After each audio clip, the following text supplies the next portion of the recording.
baby. Okay. And just do a refresh and make sure we're. I think we're live.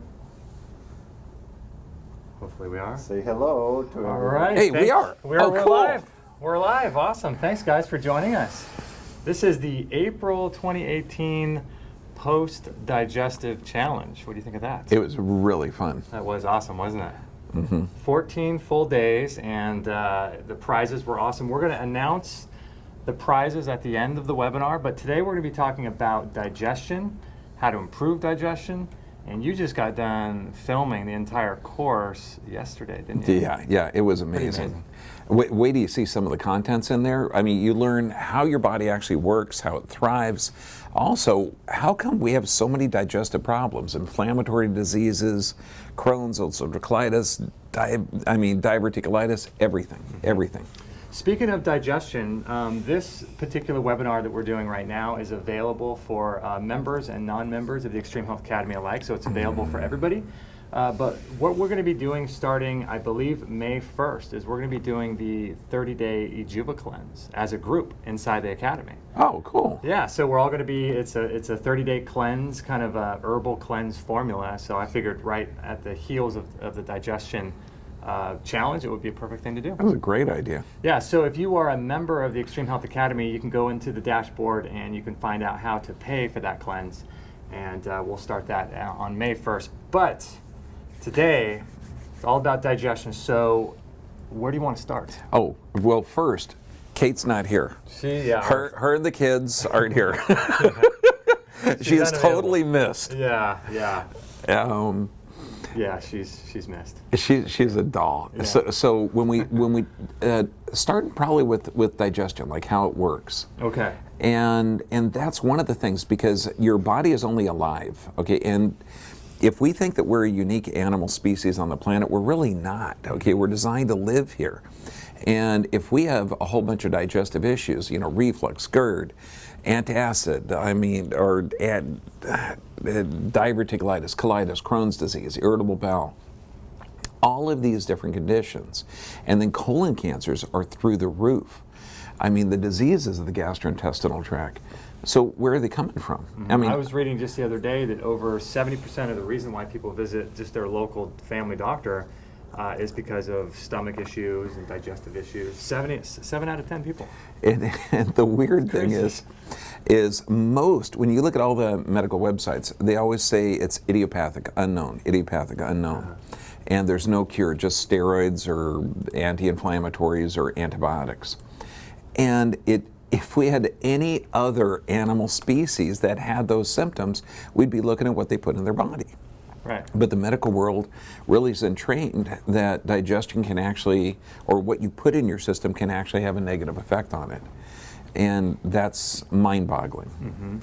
Yeah, you would think, most people would understand that given our society and given our culture, but the unfortunate thing is people just think they can continue to eat McDonald's and fast food and pizza, and they just think that their digestive capabilities is going to remain the same their whole life, and that's not the case. I was just doing research for the talk coming up Tuesday. Hi, can you leave, please? I was doing we're in the talks middle of on Tuesday. We have a thing on gastric surgeries, and it's amazing because if you've had the lap band, if you've had gastric bypass, if you've had any type of surgery for weight loss, okay. You were just researching surgery. But this morning, it was driving me crazy. and the restrictions are: don't drink water a half hour before a meal, don't drink water during a meal. Make sure that you don't eat fried foods. Make sure you don't high fructose corn syrup. You don't eat carbonated beverages. Right. You eat small meals. It's just like, if they'd have done those diet changes before the surgery, they wouldn't need the surgery. Right. The weight loss would happen in a year instead of 6 months. Yeah, it's amazing how many people are getting surgery for digestive issues. We just had someone in our family. She's 5 years old. Her intestines collapsed on themselves. Yep. that hugely common now. Yeah. When you look at bowel intussusception, where the bowel literally like ties up in a knot, that was one of the effects of the rotavirus vaccine when it first came out, and it killed so many kids from doing that. It's designed to prevent diarrhea. Because there's certain bacteria that can cause diarrhea. Except the problem with that is, I mean, diarrhea is usually a body's response to pathogens to try and get it out of your system. Right. Because it's a toxic product or toxic pathogen. The challenge is most kids are dying from diarrhea in areas where they have toxic food or toxic water. So it's really not the diarrhea that's causing it, it's the environmental pathogens. And to give a vaccine for environmental pathogens for toxic water, it just doesn't make any sense. You gotta fix the water, fix the food. What would you say would be the number one thing to do for your digestion? There's lots of little things, like I'm looking at the challenge here and all the different things that we did for the challenge, the water trick and improving bowel function and things like that. What would be your number one thing that you would tell people that are just new to this whole idea of alternative natural health?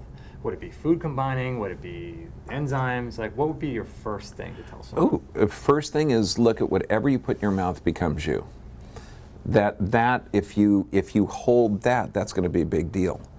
So if you have a hot chocolate that's made with organic chocolate and, which is an antioxidant, has a reishi mushroom in there, that's a good thing. I had one of those on the way up. Oh my gosh, They're amazing. This is like fun and good for you. But also anything you put in there actually has to go through this digestive process and is filtered through the liver. So, if you take the Advil or Motrin, or if you take the burger or the processed foods, because a lot of things that are foods aren't really foods now. I mean, if you look at bread or bologna or meat or pasteurized milk, these things 30 years ago didn't have bovine growth hormone, antibiotics, molds, pesticides. You have to really pay attention to the foods, and then the foods that we're taking in are grown in soils that are depleted. So, yeah, and what about also medications that people don't think of as food, but they are actually, your body has to digest that, right? I mean, it's also it would be, I would think, a food, even though it doesn't nourish you in the same way food does. It is still something that your body has to break down. Right? If you look, and this is kind of a cool way to look at digestion, it's the outside world inside of your body. You got a tube here and a tube here, and it just goes through, and your body is, anything that gets into your body is absorbed through the wall of the intestinal tract. And that's like amazing. When you look at, it's called the portocaval system, where this portal vein drains off of all the small and the large intestine into the liver. So everything you put in your mouth, whether it's broccoli or mackerel or Tylenol or the losartan or statin drug, anything, it has to be filtered through the liver. That's why, Tylenol's toxic to the liver. Certain, most medications are damaging to the liver, but then the liver dumps everything into the inferior vena cava, which dumps into the heart. The heart sends it out to the lungs, then the lungs send that nutrient-rich blood back to the heart, then the heart pumps it out to the entire body. Wow. And this is how the body gets the nutrients. So we have this isolated view of how the body works, and it's so interconnected. Now, anything that goes through that tube, that's the outside of the body, inside of your body, that it's filtered through the wall. So then you got to start to think, what damages the wall of the intestinal tract? The villi too, right? The villi, because there's so much surface area. I mean, when you look at a human being intestine, it's all curled up into this little tiny space, but it's 6 to 8 feet long. I've seen them about 7.5 feet long. The small intestine. Just the small intestine. Just the small intestine. But then when you look at this, tube about this big, if you look inside, there's little tiny microvilli that the surface area is tremendous, because you want as much surface area to absorb as many nutrients off of the material you put in your mouth. Okay. Because we're designed to live off very low calories and survive in any areas.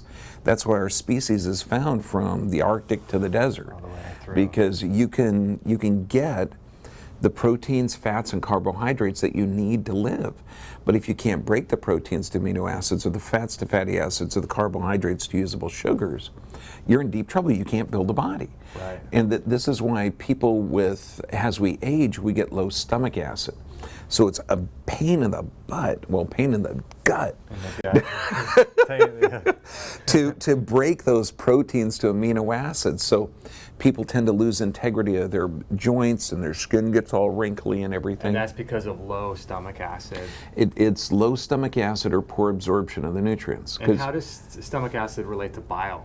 Oh my God. There's a connection there, right? Total connection. When you look at the stomach acid, it's secreted on stimulation from the brain. Okay. So you see food, you're going to start to think about it. You smell food, bam, that's a direct connection to the brain. Smelling that. You have me going on that. and that stimulates those gastric secretions. Okay. So you're going to be producing a right acid for lamb, or a right acid for broccoli, or the right acid for whatever you're going to put in your system. Even before you consume it, you're smelling it, Absolutely. thinking about it. Okay. And bile is actually formed in the liver, but it's actually from the blood. You got this spleen that checks every red blood cells every 20 minutes. And it's about the size of your fist. I've seen them grow up to this big in certain blood conditions. Wow. And then shrink down. Wow. It's like Kate's uterus was this big, now it's this big. Right. You know, so you know, it's designed to grow and shrink. But what's cool is red blood cells only last 120 days. Okay. And that's that if that red blood cell is used up, then it sends that red blood cell over to the liver. Liver breaks it down to the protein constituents, and that's what bile forms. Okay. Gallstones are a trip because the gallbladder stores and concentrates those bile acids. Okay. And then when fat hits that duodenum, bam, it contracts to leach out more bile in there to emulsify the fats. Gallstones are actually formed from stress hormones. We were doing a study in Cleveland Chiropractic, I think it was like 1995. We were checking for cardiac arrhythmias, and the doc that was running the study on chiropractic adjustments to affect and eliminate the cardiac arrhythmias, they were looking for heart monitors. He met this doc that had a rehab clinic for rich Chinese businessmen who were addicted to opium. And they would get off of the opium, but a lot of them would die of heart attacks. Interesting. And so there was a thing with the opiate addictions and heart attacks. Mm-hmm. And these two docs got together, and we actually found out how if that liver is working harder to process the stress hormones, and they actually went in and dissected gallstones and looked at the crystalline structure, and sure enough, it really was epinephrine, norepinephrine, cortisol, all the stress hormones were concentrated in there. Interesting. And that's why they say the 4 F's of gall issues, gallbladder issues. Like if you're taking a test, okay, and you're a doctor, you learn mnemonics for everything, mm-hmm. okay, and it's like fertile, fat, 40, female, okay. And so fertile means you've had pregnancy, so you're going to have stress from the kids or from the hormonal changes. Okay.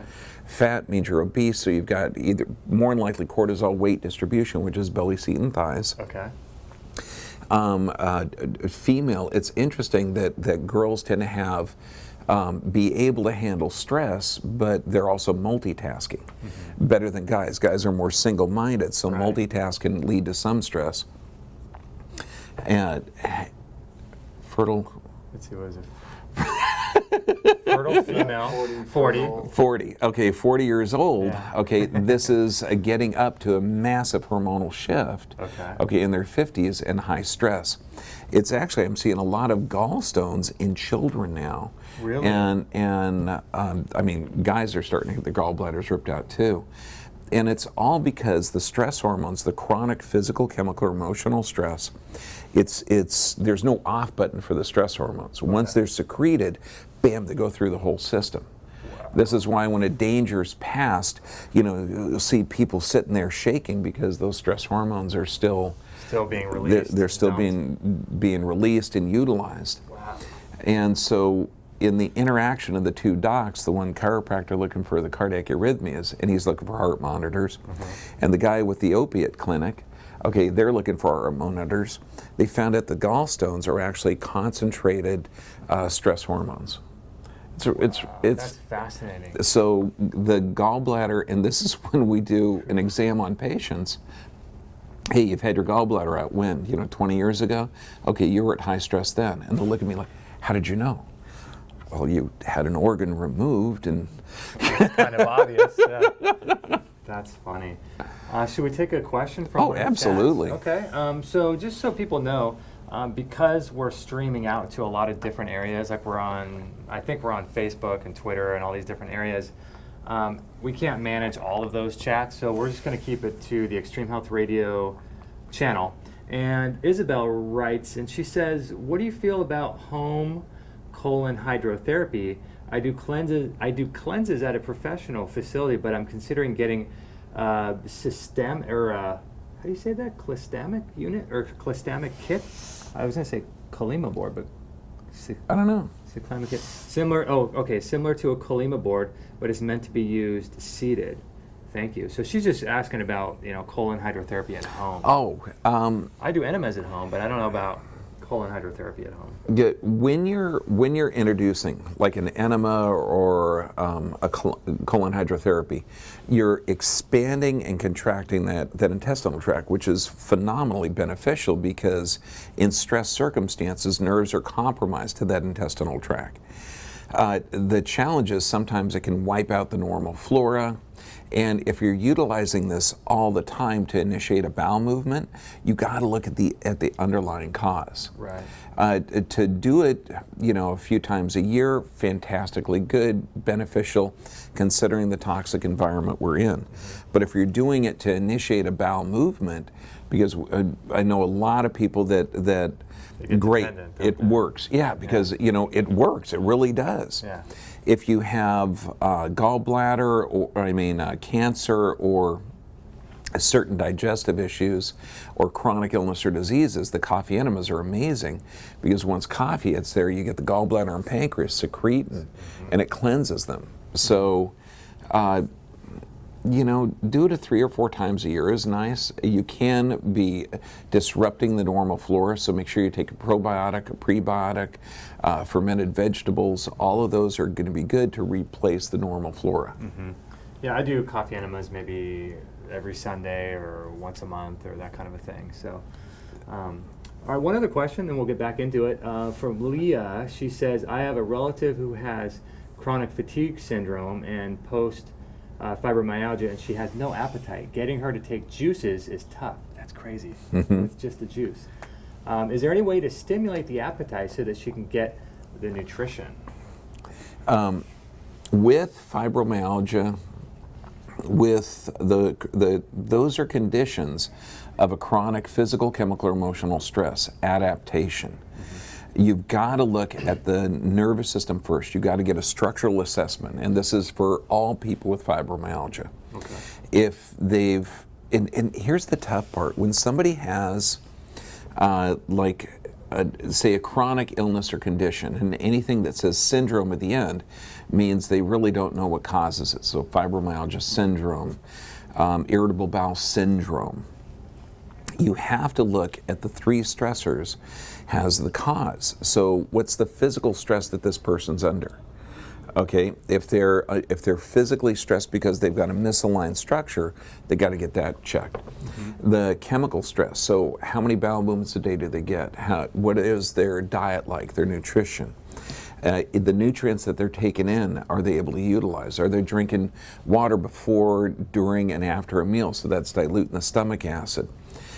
Ultimately, they may be under emotional stress as well. So what's their sleep patterns like? Have they reprogrammed their brain? There's so many different things that have to be looked at, but if you boil it down to those 3 stressors, then you're going to find the solution. Because it's not the loss of appetite, could be her looking for control. And this is what a lot of people will do if they have a disconnect with their personal life or professional life, and they feel out of control, they're going to become a raw organic vegan. I mean, being a raw organic vegan is fine, but a lot of people will do that to have one area of their life controlled. Yeah, I did that for 7 years. And Yeah. it's fun, good, Yeah, it healthy. feels like you do have control over something. And this just so true. might be her control mechanism if she's feeling not in control of her world. Okay, like she doesn't have a control of her finances or personal or health or wealth or career. This is one thing she can control, her food intake, and that's anorexia, bulimia, all of those things. Yeah, it's fascinating. What would you say of the 3 stressors, physical, chemical, and emotional? What would you say for the average person going to work and driving and eating just a standard American diet? What would you say is the number one, I guess the number one cause for them not to have good digestion? Is stress while they're eating, overall stress of their life, and trying to consume fast food while stressed? Like, what do you think is the... I think ignorance of the processes. And because if you knew that you can't go up, I mean, I love the Carl's Jr. commercials. I mean, you get these attractive people eating and it spills stuff on the food. You know, it's like a food fight. But that's from an animal that's been raised in a confined animal feeding operation, and so it's sick, loaded with hormones. The bread's been harvested from this wheat that has really proteins that are hard for our bodies to adapt to and soaked in glyphosates. And then you have toxic oils which are actually going to damage some of the intestinal tract along with the antibiotics in the meat. So if you look at that big juicy burger, it looks great. It looks great, smells good. You got a ton of MSG in the sauces, so God, you can make dog poop taste good. So, but when you look at that as not food, then you're not going to be putting stuff in your body that's poisonous. So part of it is the education of understanding what this stuff is. Huge, right? huge. And then the other part I would imagine is the issue of self-worth and caring for yourself enough to know, once you educate yourself on the fact that this is sprayed with glyphosate and chemicals and GMO corn and all this stuff, and once you realize all that, some people still consume it, but then you have the self-worth side saying, I'm not the kind of person that does that, right? So and it's for the planet, for everything else. So it really is a thought process of what you do. Too many people mechanically do stuff. Like, oh, it's lunchtime, let's go to lunch. Are you hungry? No, let's go to lunch. How often do you hear, no, I'm not hungry, let's go to lunch? It's like, dude. It happens all the time. You know, we're not programmed, well, we are programmed, socially to eat 3 times a day, but we're not genetically programmed to eat 3 times a day. So, if you are going out to lunch and you're not hungry, don't eat. Get a nice juice, ask if they have filtered water, don't get tap water. But that thought process, that's the number one thing. Think about what you're putting in your mouth, what it's made of, where it came from, okay, and then that little bit of thought, because this is such an important part of your world. Whatever you put in your body becomes you. This is one of the reasons that people would pray over food, to get that energy aspect into it.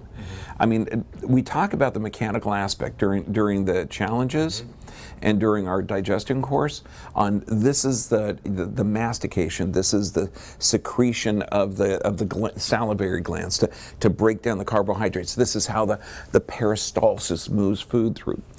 But there's also an energy aspect to emotions. Like if you're eating a beautiful, goji berry salad, all organic microgreens, I mean, freaking amazing. But you're, scared, you're in a stressed state, you're eating it while you're running or driving, or, you don't have that setup, you're not going to get the available nutrients, or you're not going to get as good of nutrients.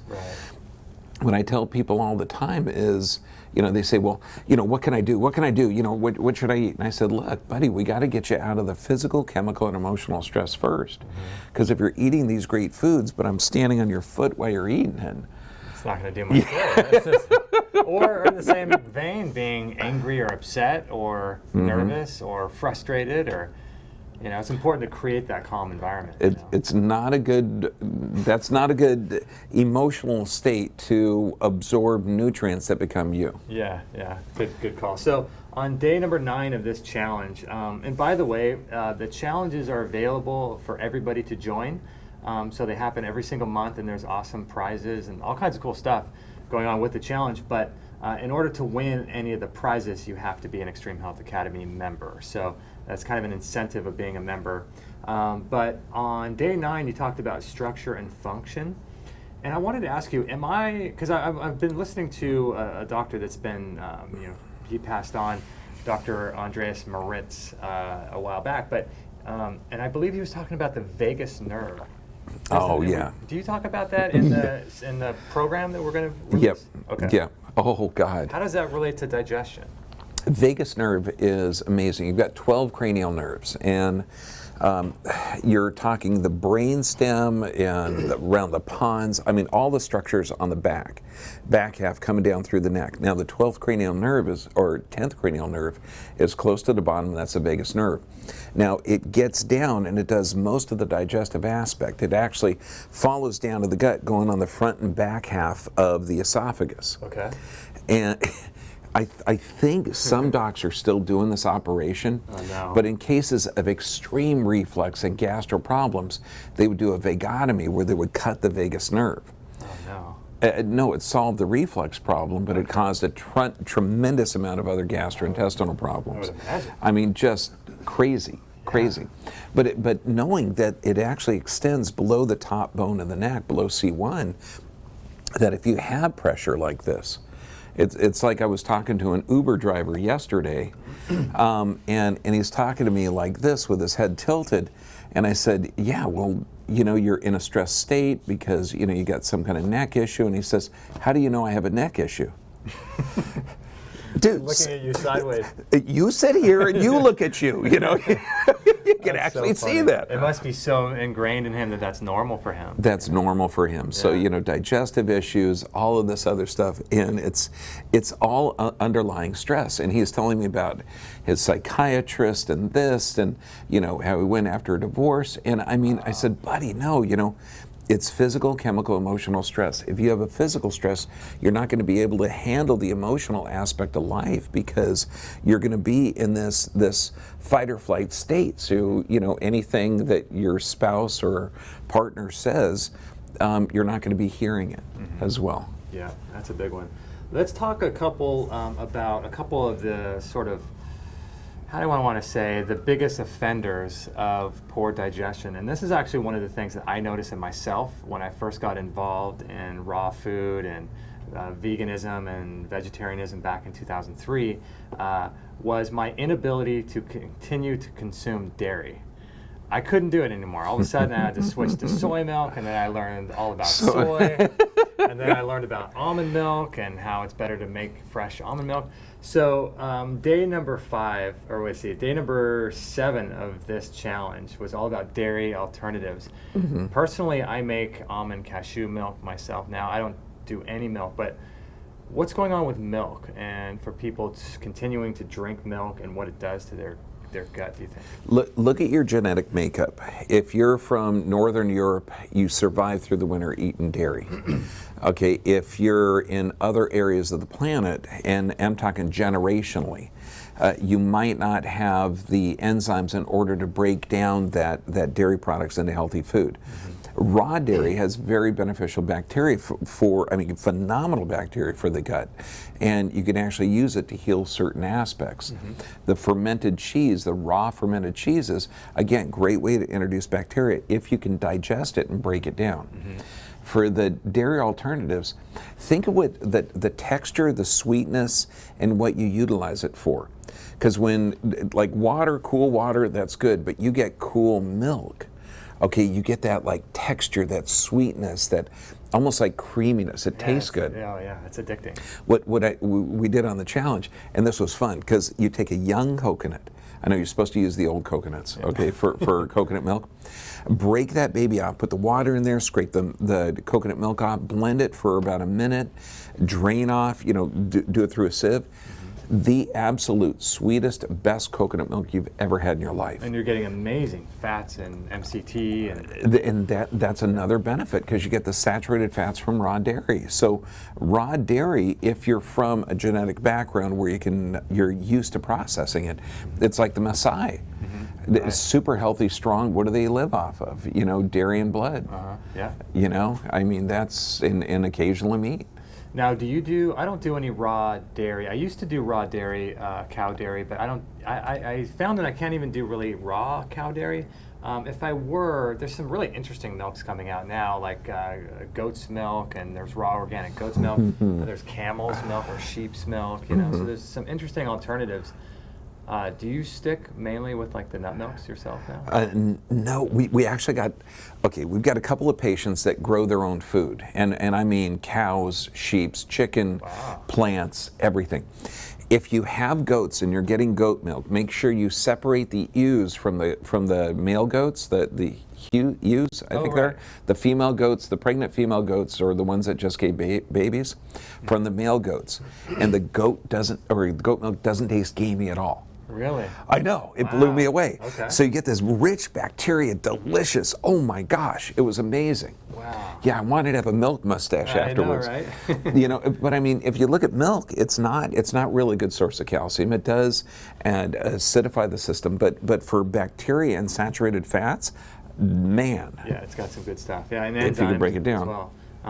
But I've also heard it's way too high in phosphorus, which causes imbalanced calcium-phosphorus ratio in the teeth, which is causing cavities and all kinds of other cascading effects. Yeah, it shouldn't be used, you know, like, well, for sure, when you're talking about the commercially produced bovine growth hormone, pasteurized, so that kills all the bacteria in there, so you have dead bacteria in there, which causes an inflammatory response. And, you know, I mean, that's not food. It's just simply not. So let's talk a little bit about flour, because it's really challenging in today's world to get through without eating some kind of like bread or fluffy cake or whatever you use flour for to make, you know, pastas and things. So day number, what was it? Day number, I think 6 of this month's challenge, flour alternatives for your gut. That was a good one. Oh my gosh, and delicious too. I just posted yesterday a Facebook picture of these cassava tortillas. So, you know, it's like a root of flour, and just with sprouts and avocado and hummus, and it's just, oh good God. Yeah, amazing. But you've got the flour, cassava flour, arrowroot powder, rice flour, sprouted whole ancient grains. So this way you sprout, but you get the whole grain. So you get the bran, you get everything in there. And it's actually delicious. And people are going to find out that they're not, like a lot of gluten sensitivities now, because that's one of the main reasons people are going away or looking for other flour alternatives. Yeah. For 10,000 years, we've been farming grains. And so when you look at this farming process, and generationally we've been raised on grain, so it's okay. But the toxic poisonous gluten and the modern farming methods and the glyphosates and the processing, they're taking away the whole grain, they're taking away the bran, they're just leaving that gluten, and it's hard for your body to break it down. And it can also cause an inflammatory state. So if your gut's already inflamed from, you know, toxic food products or, you know, the chemicals that we're exposed to, you're going to have massive gluten sensitivities. There's an interesting guest we had on our show a few years back, and I don't know, I'm not sure if I mentioned this to you yet before, but they were working with someone who had massive gluten intolerances, just like you're talking about, and they couldn't figure out why she was still experiencing, because she had eliminated all gluten from her diet, and she was still showing up on tests and had all these things. But guess what they cycled it back to? Sauces? Once a month, she would go to church and have the little wafer. Really? And they took it all the way back to that. And she cut that out, and then her whole entire digestive capabilities turned back on. That's what, and you got to do it with the kids today, because if they're going through the vaccine schedule, they're going to have behavioral, bowel, breathing, or skin issues. I mean, that's guaranteed. And they're all going to have gut issues.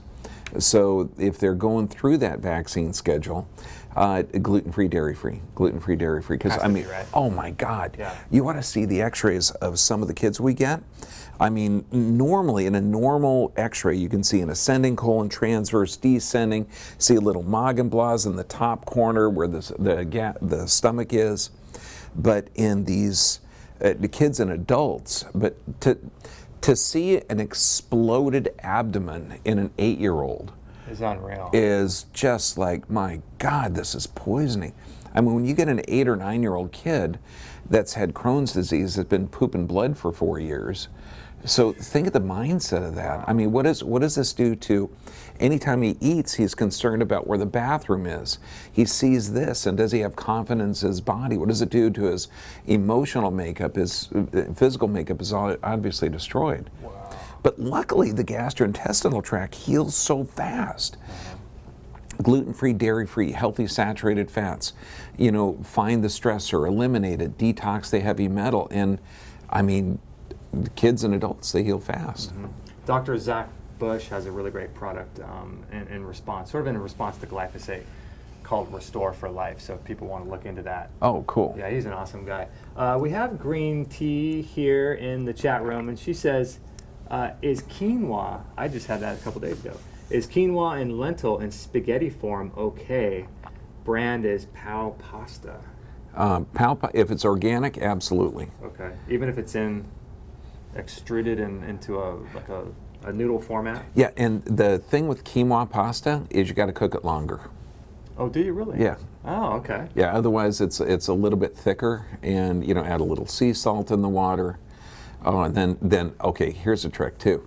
Okay. You boil it, get it out, okay, and then saute it with a little bit of coconut oil, and then put a little bit of garlic, onions, some mushrooms in there. Oh, yeah, that sounds good. It- So what's cool about in the challenge that we just wrapped up, which is really cool, I thought the last, I forgot to update this page, but one of the last days challenge, you're talking about restaurants.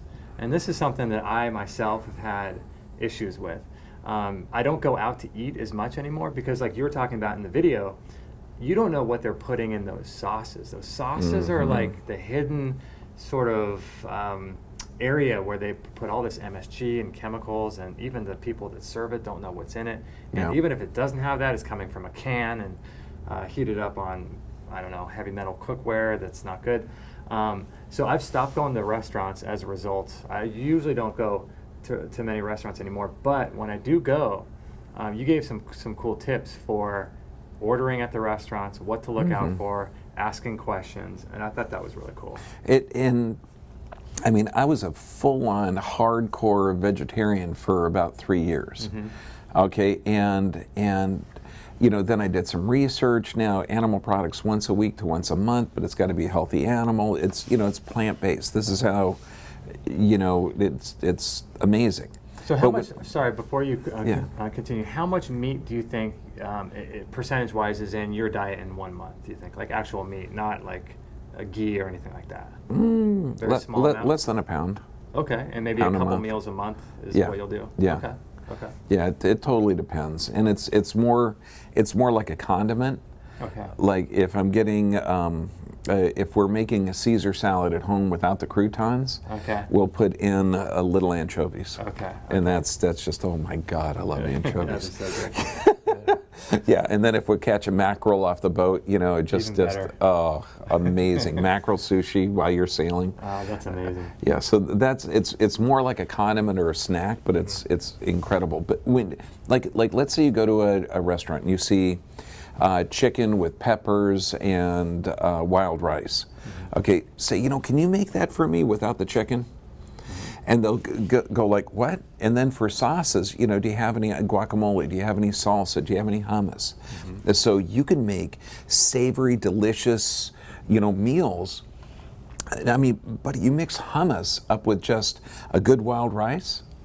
Yeah, a little salad on the side or some Oh garlic my on God! there. Oh my God! Yeah, you'll be able to do it. One of the things I like to do with restaurants is call them up or look at their menu before I go, so I'm not caught off guard by anything. But food combining for me has been really big in terms of allowing my body to create the necessary enzymes for each of the different foods. So If I'm in a situation like you were just saying, if I hadn't had meat in a long time and I wanted to eat meat, I would get the meat without the pasta, or I get the pasta without the meat. And that way it's much simpler for my body. And I just found for me it really helps to do that. That's a great idea, because you're producing one set of enzymes and you're going to digest it more completely.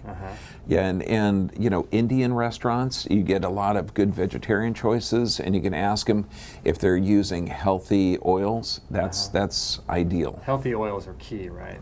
Super key. Is it true that all death begins in the colon? Hippocrates thought so. Yeah. And it kind of makes sense, because even if you look at cancer, tons of data out there to see that cancer is a metabolic disease, that it's actually induced by what happens on our body, you know, either outside influences and some type of environmental stimuli. And the most powerful stimuli is what you put in your mouth. And it makes sense too, because like you said, what we put in our body becomes us, and through the metabolic process and the enzymes and the bacteria, all that stuff that affects our blood sugar and everything else. And people own, I mean, the most nasty, caustic comments that I get, I mean, universally, are bowel disorders. You know, and I'll say, you know, inflammatory bowel disease, Crohn's, ulcerative colitis, and people will say, no, Crohn's is totally different than ulcerative colitis. Yeah, let's just say tummy stuff. And it's genetic. It runs in my family. Okay, can you name anybody in your family that doesn't have it? Okay, there's a difference between genetic and genetic expression. You had the same genes when you were 12. Did you have it then? You know, there's a passion and I don't want to say it's a fear to realize that you're responsible for this, because you've trusted people, you've trusted that milk does a body good, or you've trusted people that you got to have animal proteins every day to build a strong body. You know, you need to have that corn-fed steak, you know, to get to get some kind of usable protein or something. Yeah, it's challenging, because at that point you're really just questioning. Like you have to admit that you've been duped, and you weren't taught. You know, we're not taught any of this stuff in school, and so it's super important. If you want to live a long time and disease-free, if you look at people in your family, if you're 30 years old and you look at people in your family that are 30 years older than you at 60, how are they doing? How are they doing? Are they doing well? Are they thriving? If you're 50 and you're looking at someone in your family that's 80, are they doing well? And if they're not, then you got to ask yourself, if I just do what if I do what brought me here, that's not going to get me to where I want to go, and I'm just going to end up probably even worse, because our world now is way more toxic. So it's super important to educate yourself and to learn about all this stuff, right? And we're not reinventing the wheel. Yeah. This isn't like, holy moly, humans have been here only for 50 years. Let's find out how we adapt. You know, we could look at, if you look at the book, The Blue Zones, I mean, people that already have had a successful life, they're making it over to 100 years old, healthy, drug-free, dynamic, contributing to society, making a difference in their world, enjoying life. Universally, if they eat animal products, they eat it once a week to once a month. There's a group in Loma Linda that's total vegetarians, okay, or I think they're vegans, and they live healthy. So it depends on what you're choosing, but you got to make healthy choices. We're designed to live here. I want to ask you, just before we wrap up, what one of your favorite aspects of creating this course has been. But before I do, I want to ask you about intermittent fasting. That's something that I've been doing. I do it just about every day, and I'll typically stop eating around 6 p.m. Or 7. What's so cool about intermittent fasting is if you do it every day, it's awesome because it's completely flexible. So if you want to do the full 16 hours, then either wait till 10 a.m. or 11 a.m. the next day, and it's no big deal. So for me, it's been so nice to have like a structure and a format to how I eat, because I used to just eat, even though I was eating well, I would just have like a snack. I'd have goji berries and chocolate at 11 o'clock and go to bed. And even though those are superfoods and incredibly good for you, eating them at 11 o'clock it's not good. It's not good. So talk a little bit about it, because I was on day 2 of this challenge. So, and you do it, right? Oh yeah, all the time. Well, I do it because it's convenient. It really is. I mean, I'll get home at like 6:30, 7 o'clock at night, have a little meal, and then I don't eat until noon the next day. Tuesdays, I fast all day. Okay. So I just don't eat. I'll, just do water. Just do water all yeah, day? Yeah. Wow. And then, so Wednesday at lunch is my first meal since Monday, and that is like amazing. Oh man, you're just looking forward to that. Man, you could put ketchup on cardboard and it tastes good for me on Wednesday at lunch. Yeah. But that it's also how your body's designed. So if you're fasting like one day a week, if you're fasting, if somebody has a chronic illness like cancer or an autoimmune condition, we're recommending fasting 2 non-consecutive days a week. Mm-hmm. Fasting balances blood sugar and increases the immune system. That's the weird part. When you're fasting or you're in a period of low calorie, your immune system kicks up because it knows that if you need to put forth an effort to get nutrients, you're going to have the body that's able to do that. Mm-hmm. When you look at people that have been lost at sea, in a lifeboat, and these, when they're on board, we're talking, 1800s, that they had scurvy and all these diseases, but then they're thrown in the lifeboat with just water, their scurvy goes away. Interesting. I know. Isn't that wild? So that intermittent fasting is what we're designed for. And just pick, if you're not eating at night and you don't eat until noon the next day, it's simple, easy. Mm-hmm.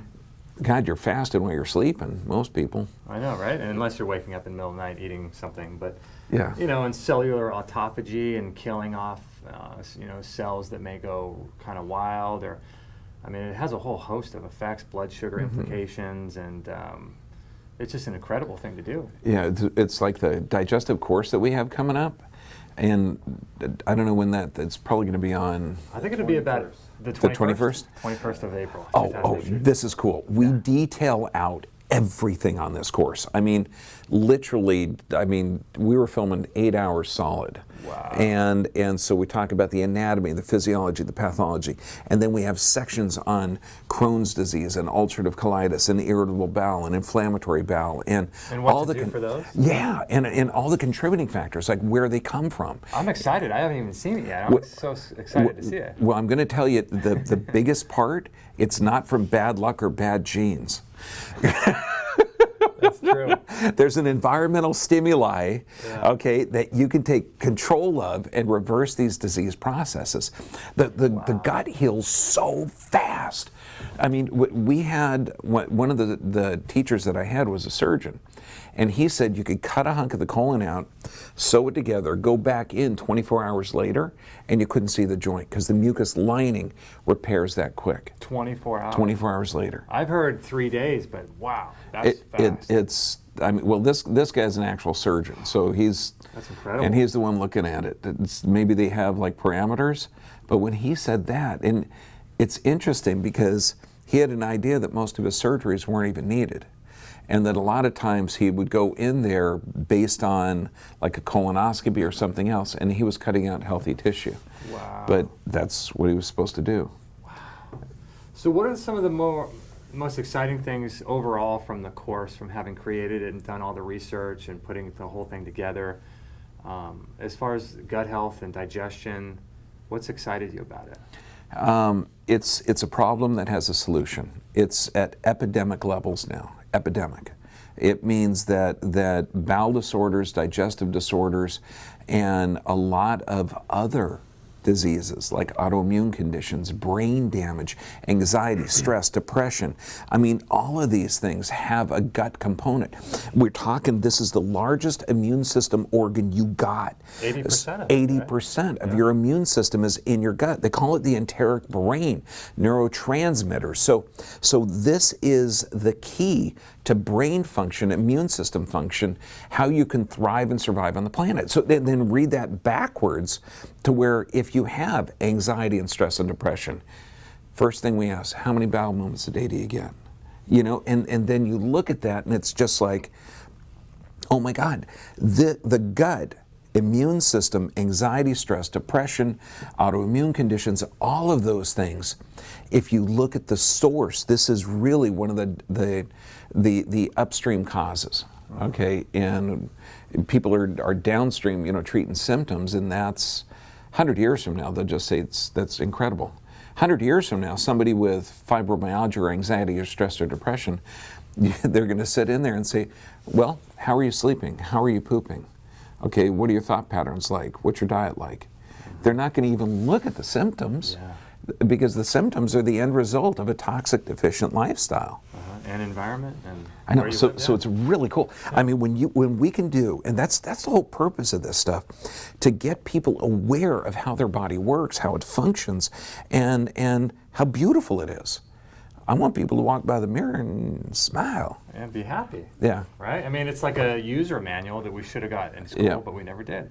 Yeah. Oh, I did. I answered one comment today that was really funny on YouTube, and they said I should stop wearing shirts 3 times too big for me because it makes me look overweight.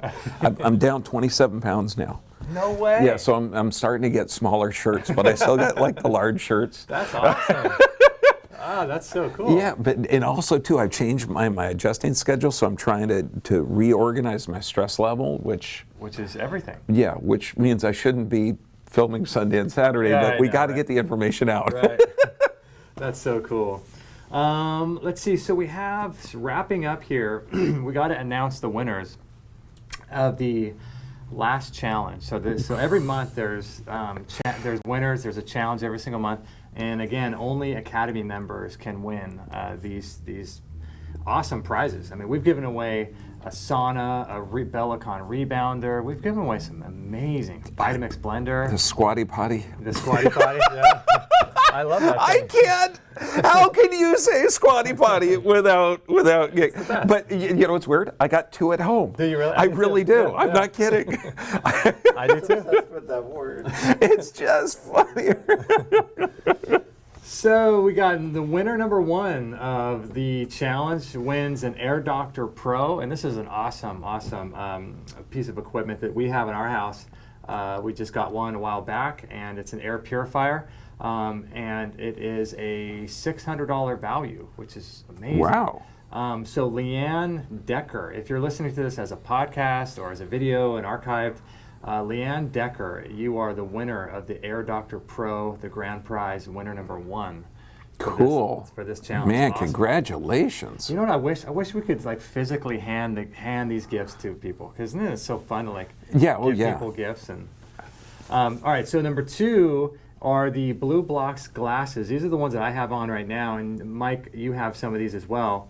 They block out the blue frequency of light, which has a cascading, damaging effect on the melatonin, eye health, brain health, nervous system health. So it's really important that you block blue light. Carol Morton, if you are, I think you are in the UK, you are going to be the winner number 2. That's a $150 value. Cool. And the Omron Personal Nebulizer, which is the prize number 3. And people might be thinking, what is nebulizer? Oh, what the it's heck is totally cool. Aren't they awesome? So I have one of these things, and you can put all kinds of different medicines into them. It's designed for pharmaceuticals, so you're supposed to take your pharmaceutical medicines every day. But what we do is we'll put in colloidal silver if we have a cold, or if we have a respiratory issue, or if we just went outside and breathed a bunch of exhaust from cars. And I've done garlic, is a couple drops of garlic. And essential oils, my eucalyptus antimicrobial effect, we do that for asthma all the time. Incredible for the lungs, right? Yep. So this is a way to breathe in natural medicine. So this is our way of sort of hijacking a pharmaceutical. I didn't know you could even get that, like without being an MD or a DC. Yeah, we have one at home. It's awesome. It's travel size. It runs on batteries. It's super quiet. Okay, so that's you don't have to plug cool. it in. If you're on a plane, that's a perfect thing to take. That's a $150 value, and that is going out to Rachel Hallbrook. So you get the Omron Personal Nebulizer, Rachel. So wait a second. You went through the Digestive Challenge. You learned a bunch of stuff. You felt better, and you got prizes. How awesome is that? Yeah, baby. Nothing wrong with that, right? That's cool. So that's amazing. So the Air Doctor Pro, the Blue Blocks glasses, and the Omron is going out to Leanne Decker, Carol Morton, and Rachel Hallbrook for prizes 1, 2, and 3. Awesome stuff. And just so you guys know, again, you can only win these prizes if you're current Academy members. So you have to be a member of the Extreme Health Academy to win the prizes. And I want to tell people too, this is a bonus for those of you that are listening. You've got a really great course on Teachable that is the retail value of this course. I was just looking at it. I think it's $90. $90? Yeah. So it's a $90 course on heart disease and high blood pressure.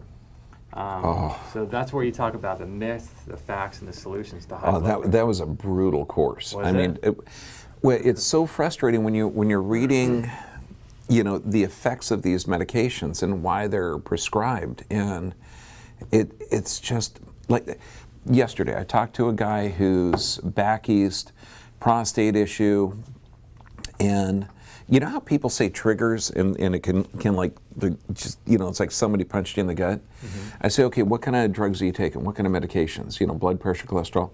He says, no, my doctor said they're all good. I'll tell you right now, your blood pressure is always appropriate for the environmental stimulus. Your cholesterol is always appropriate for the environmental stimulus. Your body is self-healing and self-regulating. The doctor of the future, if your blood pressure is high, they're going to look at the systolic and diastolic. They're going to look at the parameters of there. That's going to give you information to either a toxic, deficient, or stressed lifestyle. They're not going to give you a chemical to slow your heart down, slowing oxygen down to the tissue. Yeah, it's challenging out there with people and the medications they're given. It's unreal. Just as a personal little story, Kate, a few days ago, we took her to the emergency room. It was really, really bad. And there was one of those, it was like we're fighting it, and we didn't want to do it. But we went to the emergency room, and it was filled with probably 80 people packed into a tiny, small room, all waiting to get seen by a doctor. People with broken faces, broken hands, just incredible. And so we got kind of the VIP treatment for this because she was pregnant. And so they were putting on the pressure like you wouldn't believe for her because they found that she was having mini contractions. And so they didn't want the kids to come early, 2 months early, or 2.5 months early. So they wanted to give her a medication called Tributerol or something, Tributerol, I'm not sure the exact name of it, but they really poured on the sales pitch for this thing. It was intense, and it was like at 1 o'clock in the morning. We've all taken it, it's fine, there's nothing wrong with it, just take it, blah, blah, blah, it'll calm your symptoms down, all this stuff. And Kate just said, I don't feel comfortable with that. I just wanted to see what was going on, if I was getting enough oxygen, all this stuff. So we went home and researched it, and it causes severe birth defects. Oh. So that's just like what you were saying with the person on high blood pressure medication. My doctor says it's fine. Or is it? Yeah. It's not. It's not. Every time you take one blood pressure drug, University of Alabama did a great study. Your risk of stroke increases at least 33%. They say if you're on 3 blood pressure drugs, your risk of stroke is way higher than if you had no medications whatsoever. So just one is 33%. And we get people 4 or 5 drugs all the time. So this course on high blood pressure is available for free, a $90 value if you sign up to the Extreme Health Academy within 24 hours. So we'll give everyone who signs up to the Academy a special code. Cool. And they can get access to this course that you created all about high blood pressure and what to do about it. Man, watch it with your friends, watch it with your families. The information in there is really going to make my life easier. Mm-hmm. So I don't need to have a weird conversation with, no, really, the 17 medications you're taking are not helping you. Right. Not helping at all, damaging you. So we do these challenges and these free webinars once a month, and so right now we're not sure what the next challenge is going to be, but they all start on hormone health. It's on hormones. It's on hormones. That's hormones. Right. Yeah. Okay, cool. Our members get to vote for the courses, and so okay. So the next month's challenge is going to be on hormone health starting May 1st. Yep. And that's going to be really fun. So They're free for everyone to join. And is there anything else closing that we need to say to everybody? A lot of people are asking where do they go, where do they find the course and everything. Oh, This extremehealthacademy.com. Okay, yes. Extremehealthacademy.com. Be there, be there, be there. Yeah.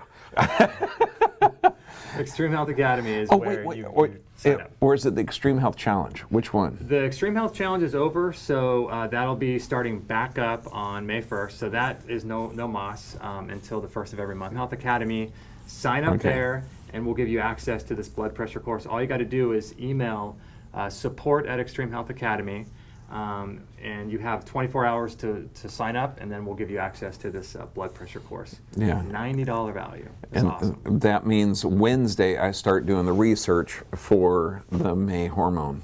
Nice. I already got a ton of data on it, but to get the latest research, it's just exciting. It's That's like awesome. we're talking about gastric surgeries coming up, and that the research is just mind blowing. So if you're listening to this or watching this, every single month we're doing a brand new course with Dr. Bergman. All the members of the Academy get to vote on what course they want next. So we're creating content that people actually want, which is really cool. Oh, and for me it's fun. It's like I think it was 2 years ago, I never even looked into colonoscopies, and then I heard some people are dying from it, and then I thought, what the heck is going on? Then did some research, read a book, Science for Sale, and it was just exciting. I love people telling me what to do. That's amazing. Yeah, it's amazing. So every month we're doing a brand new course from Dr. Bergman. We're also doing a members hangout with Mike and myself and Kate. We're just hanging out with everyone, answering questions and doing all of that. We do one of these free webinars every month. We're starting a cleanse on May 1st, which is the Ejuva cleanse. We'll be going through that as a group, supporting each other in the community. So if you're someone who wants to take your health to new levels, to finally understand and get the education that you need, you want to get the empowerment, you want to get the supportive community, the Extreme Health Academy is where we do all that with education, motivation, and the support from the community. So it's just an awesome place. I'm in there every day in the forums, Mike's in there in the forums, Kate's in there in the forums, and we're sharing tips from our experience, and it's just, it's awesome. To see people also, I mean, we're all the same. And if you've had a health challenge that you're not getting results because your doctor sucks, you're going to find people in these communities that have gone through the same type of experiences where you were told you had MS, and then no, you didn't have MS, you had fibromyalgia, then you had chronic fatigue. You know, all of these crazy things, people have gone through the same thing, and they found solutions by getting their body healthy, not by fighting the disease or the symptoms. And it's neat to have that support, because there's such a fear factor with diseases. Like, could I ever be able to play with my kids again? What happens? And you're going to meet people that have gone through this, and they've come out the other side stronger, and they're super health advocates. And it's a cool group to hang out with. We have people in there that are so knowledgeable. They're doing all their own research, and they've been on a quest themselves to overcome their health issues. And it's just like, I don't know, I'm really proud of it myself, because it's something that I've wanted to do ever since I got into this natural health field, and to create a community, and everyone in there is super helpful, and they're just so nice and super knowledgeable. So it's fun to get access to other people, and as well as all the education that we're putting into the course as well through the courses that you're doing. And there's so many different things that we want to do as well. Potentially maybe workshops with other practitioners to sort of fill in any gaps. So the Extreme Health Academy is a place for you if you want to take your health to new levels, or just overcome a current health challenge, current health condition. If you really want to get on top of your health and feel empowered, this is the place to be. This is really the place to be. Cool, absolutely. So this particular course, all about digestion, will be coming inside the Extreme Health Academy on April 21st, 2018.